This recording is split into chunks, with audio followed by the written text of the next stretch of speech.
سحری اور افطاری میں کیا کھائیں؟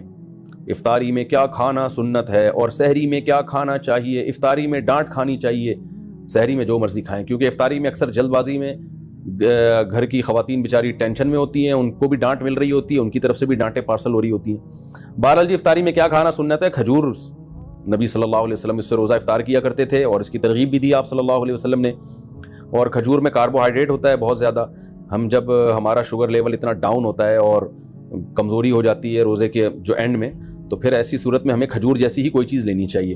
ہم لوگ کیا کر رہے ہوتے ہیں، شربتیں پی رہے ہوتے ہیں چینی کے، اس میں کاربوہائیڈریٹ تو ہوتا ہے اور وہ شوگر لیول ڈھا کر کے اوپر چلا جاتا ہے ہمارا، اور پھر دماغ ٹون ہونا شروع ہو جاتا ہے، مغرب کے بعد سے غنودگی، بجائے فریشنس کے اور بیکار لائف ہو جاتی ہے، اور پھر تراویحوں میں لوگ کیسے اونگ رہے ہوتے ہیں۔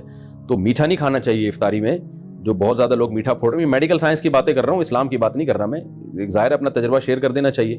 تو چینی اور اس سے بنے ہوئے شربتوں سے اوائڈ کرنا چاہیے۔ کھجور میں میٹھا ہوتا ہے لیکن وہ اچھی قسم کا میٹھا ہوتا ہے، اس سے وہ غنودگی نہیں آتی، اور اس میں منرلز بہت زیادہ ہوتے ہیں، آپ کو طاقت بھی ملتی ہے اس سے، بہت سارے منرلز ہوتے ہیں اس میں، وائٹامنز ہوتے ہیں، تو اور سنت بھی ہے۔ تو کھجور کا حصہ، پھر ہمارے ایک بڑی ظلم یہ کرتے ہیں کہ اتنا سا کھجور لے کے نا بس ایک افطار کیا، اس کے بعد پھر ڈائریکٹ آ جاتے ہیں پکوڑوں پہ۔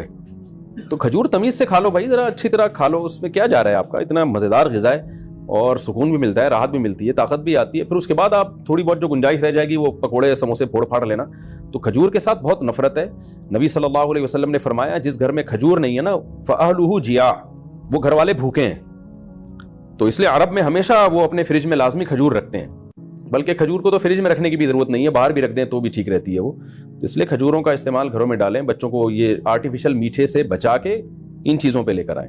باقی سحری میں کیا کھانا چاہیے؟ سحری میں بھی کھجور کھا لیں، پھل کھا لیں، کچھ بھی کھا لیں، ڈاکٹر بتائے گا آپ کو، میں کیا بتاؤں گا آپ کو بھائی کیا کھائیں۔ جو ابھی کھا رہے ہیں نا وہ بہرحال نہ کھائیں، جو کچھ پیزے برگر وغیرہ سحریوں میں کھائے جا رہے ہیں نا، پھر سارا دن جو ڈکاریں چلتی ہیں تو اللہ کی پناہ ہے وہ، کیونکہ میں نماز میں آتا ہوں نا تو جو ڈکاریں جس قسم کی سننے کو مل رہی ہوتی ہیں اس سے بہت افسوس ہوتا ہے کہ مسلمان کدھر کو جا رہا ہے۔ رمضان میں یہ حال ہے اور وزن بڑھ رہا ہے رمضان میں لوگوں کا کم ہونے کے بجائے۔ تو باقی ڈاکٹر بتائے گا، حکیم صاحب بتائیں گے کیا کھانا ہے کیا نہیں کھانا ہے، یہ میں نہیں بتاؤں گا۔